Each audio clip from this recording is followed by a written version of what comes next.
There, hang on. Alright. Hey, what's going on, everyone? It's your boy here, the monster from hell. And I'm gonna do another little comic book review for you. But first,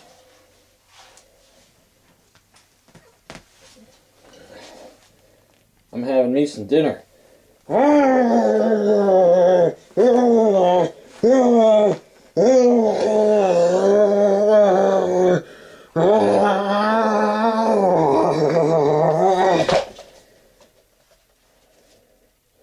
Ah, fuck you, cat.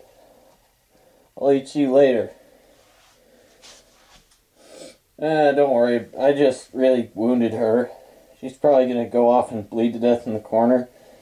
I'll just eat her friggin' bloody corpse later.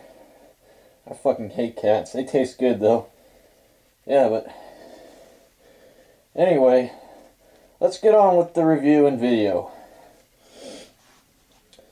Okay, today I'm actually going to be reviewing 2 comics as opposed to 1, like my Maximum Carnage review.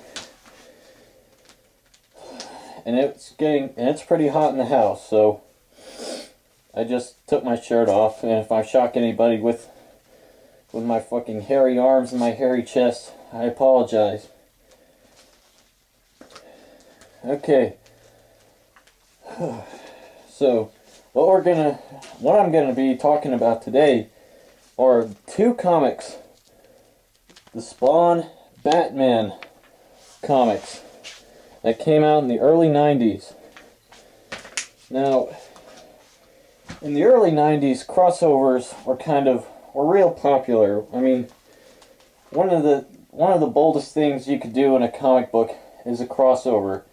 Crossovers are kind of one of those things in any type of media that you're most likely wanting to do in a comic book, because it's kind of the one thing. It's kind of the one of those things that you kind of, for some reason, the most crossovers that you see are in comic books. You rarely see any types of crossovers in movies or video games or anything like that. Hang on.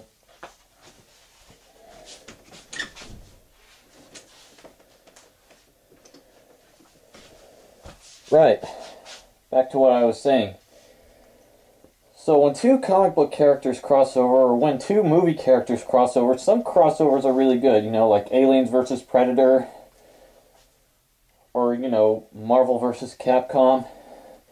So in the early 90s, when Todd McFarlane, Rob Liefeld, and Jim Lee broke off from Marvel and started Image, one of Todd McFarlane's most ambitious creations was Spawn. Spawn was sort of a character that McFarlane had wanted to do for a while, and Spawn had become incredibly popular in the 90s. His books sold extremely well. He had his first live-action movie, and he had, the animated HBO TV series. So, the idea of Spawn meeting Batman seemed like a really damn good idea, because Spawn and Batman were 2 very dark and very scary characters, so it seemed like a really cool idea to bring them together. And because of this whole idea and this whole media event that this whole Spawn Batman thing created, both Image and DC did their own Spawn Batman crossover comics. So, I mean, whether or not any of these crossover comics are actually canon, I don't know. I don't know if the DC Spawn Batman comic actually took place in the DC universe or not, personally. So the first one I'm going to talk about is the Image Spawn Batman crossover, which is simply titled Spawn Batman. Written by Frank Miller and written by Todd McFarlane. Illustrated by Todd McFarlane, that's what I meant to say.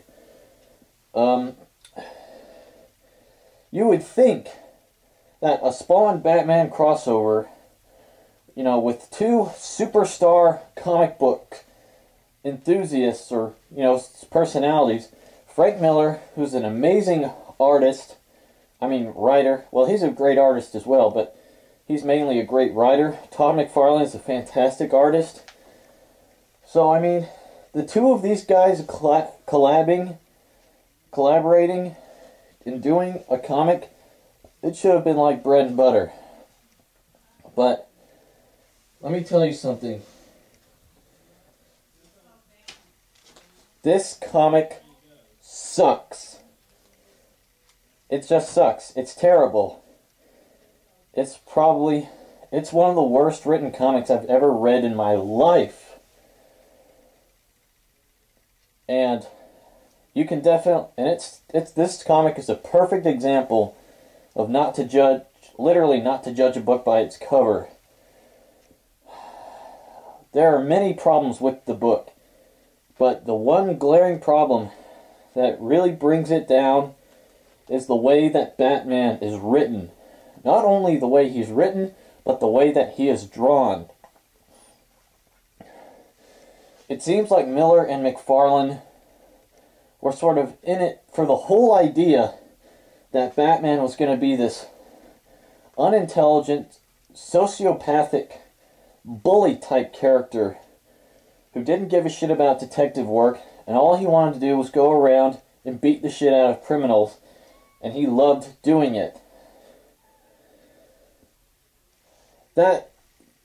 This book literally is one of the worst written interpretations of Batman I have ever read. Because Batman, all he ever does is he just goes around, he attacks people, he beats the shit out of them, and he insults them. And whenever he meets Spawn, he keeps saying to Spawn, "Oh, you're pathetic, you're a fucking low-life piece of shit who kills people.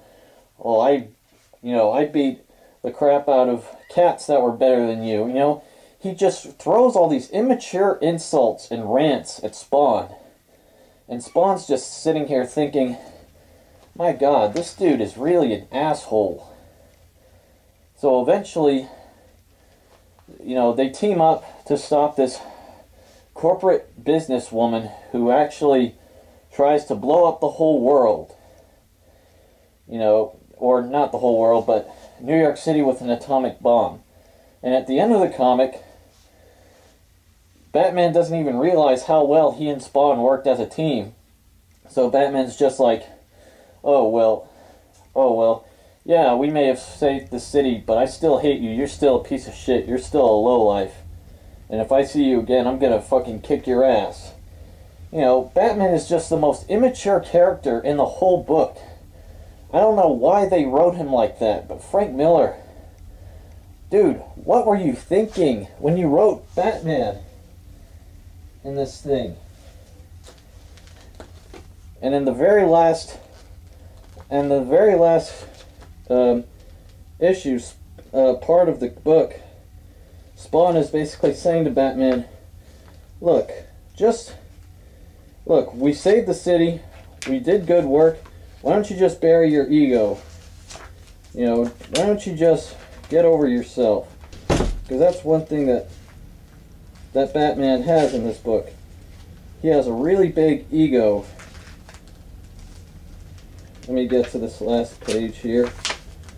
And you get past this one page.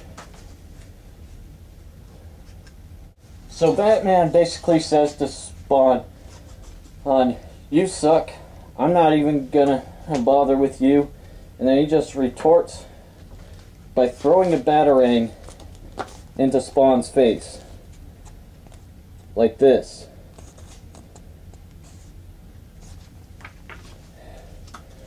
This comic, it feels like it was written by a 14-year-old. That's how bad it is. It's one of the most disappointing comics I've ever read in my life. And it's shocking to know that Frank Miller, a guy who wrote such great comics like friggin' Daredevil, Dark Knight Returns, Ronin, Sin City, 300, you would think that the guy would actually do a good job. This isn't the first crossover he's done.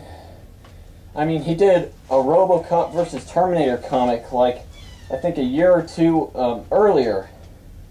And that was awesome. So, what the hell happened with this Spawn Batman thing? Frank, dude, I love you. You're an awesome writer, man. But, to quote the Angry Video Game Nerd, what were you thinking? God damn it, hang on.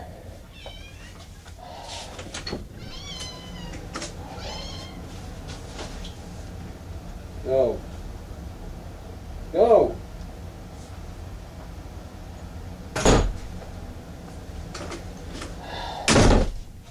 Alright. Okay. Now, bottom line, avoid this book. It is terrible. Not only is it terribly written, but it is very horribly characterized. If you love Batman, avoid this book. It sucks. Batman acts like a freaking high school bully, you know, who doesn't get his way.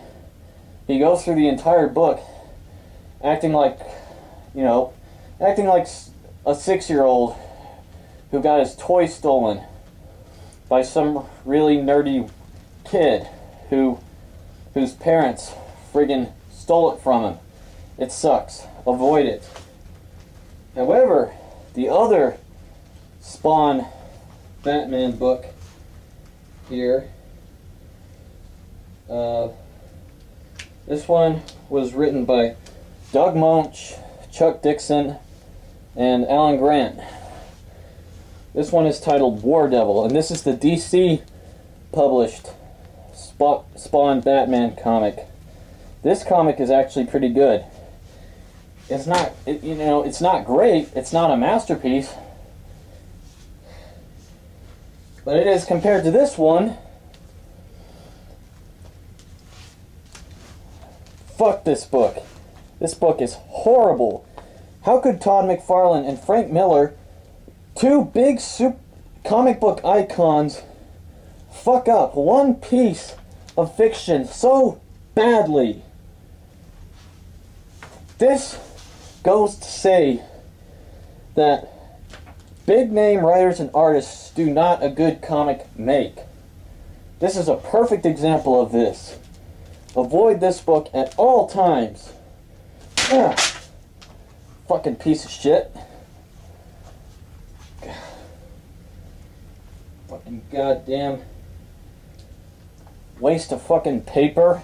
It's a waste of fucking ink. Waste of fucking colors and paintbrushes, whatever the fuck they colored that thing with. It's an abomination. Right, but enough of my ranting about that comic. Let's talk about this one. This one basically talks about something about some kind of doomsday cult that's wanting to basically resurrect this one guy. I don't know. It doesn't have a very good storyline, but it's still a pretty enjoyable book. The art isn't that great, but it is fairly well written. And not to mention the dialogue between Spawn and Batman is actually pretty cool. This is how it should have been done. I was fooled into buying this one and the other one, which is lying on the floor where it fucking deserves to be. While this one, the artwork may not have aged well, this one is far superior to the Image one, written by Todd McFarlane and Frank Miller. Do not get that one. if you have to get either one of these Spawn Batman crossovers, get the one by DC. I remember reading freaking Wizard magazine when I was a little kid, seeing freaking advertisements about a Spawn Batman crossover. I'd be like, God damn, that's the coolest concept I've ever heard of. I just gotta get this thing. And then when I heard that there were actually two Spawn Batman books, I was like, holy shit, that's even more awesome, because there's two of them. Only to find out that one of them sucks ass. Avoid those things at all times. Oh, avoid the Image Spawn Batman book at all times. I may love Frank Miller as a writer, but that is a very big stain on his reputation right there. I hearken to believe that Frank Miller could have written it. Well, that's my review of the Spawn Batman comic book duology. Goodbye.